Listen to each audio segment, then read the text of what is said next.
پتہ نہیں کہیں دیکھا ہے میں نے بہت زیادہ, ادھر نہیں, اس کے علاوہ بھی کوئی ہوٹل ہے آپ کا چائے کا؟ آپ کوئٹہ کے ہیں نا؟ کے پی کے میں کدھر کے ہیں؟ یہ کوئٹہ کا بندہ ہے کوئی یہاں پہ؟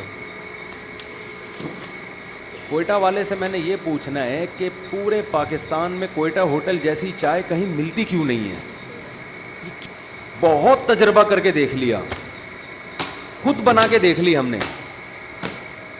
ہم ابھی سفر پہ تھے, 10-15 دن کا سفر تھا, سندھ سے ہوتے ہوتے پنجاب, پنجاب سے ہم نکل گئے کے پی کے سے چترال, گلگت. چائے تلاش کر کر کے تھک گئے, بار بار بنوا کے, یار ذرا اور کڑک تڑکا لگا, یوں نہیں.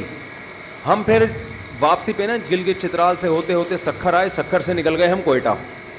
ہمیں 10 دن ہو چکے تھے سفر میں. کوئٹہ جب ہم پہنچے ہیں تو کوئٹہ کے قریب نہ کوئٹہ ہوٹل شروع.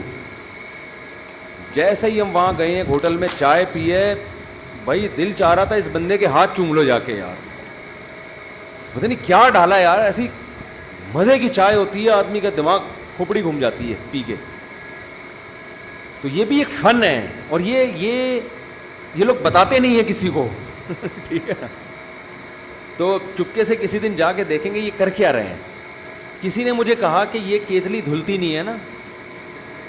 ہاں قول ہے, پتہ نہیں صحیح قول ہے یا غلط قول ہے, ایک رائے ہے یہ. تو اس کے اندر پتی اس کی دیواروں میں جذب ہوتی رہتی ہے کیتلی, وہ دیگچی کی.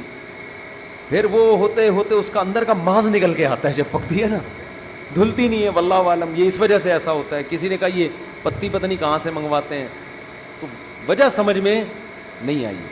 اور ہمارے ہاں بعض کراچی والوں نے ہوٹل کھولے چائے کے, وہ چلے ہی نہیں. حالانکہ بڑے ڈیسنٹ قسم کے, بڑی صفائی ستھرائی, بڑا طریقہ, نہیں چل کے دیا. لیکن آپ کوئٹہ والے کو لے جا کے بٹھا دو, اس نے کندھے پہ ایک رومال رکھا ہوگا, کو بہت زیادہ صفائی ستھرائی بھی نہیں ہوگی, رش دیکھو آپ. صحیح ہے نا.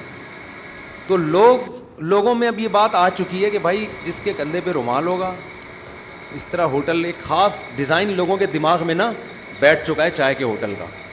تو یہ بڑا مسئلہ ہے. میں سوچ رہا تھا کوئی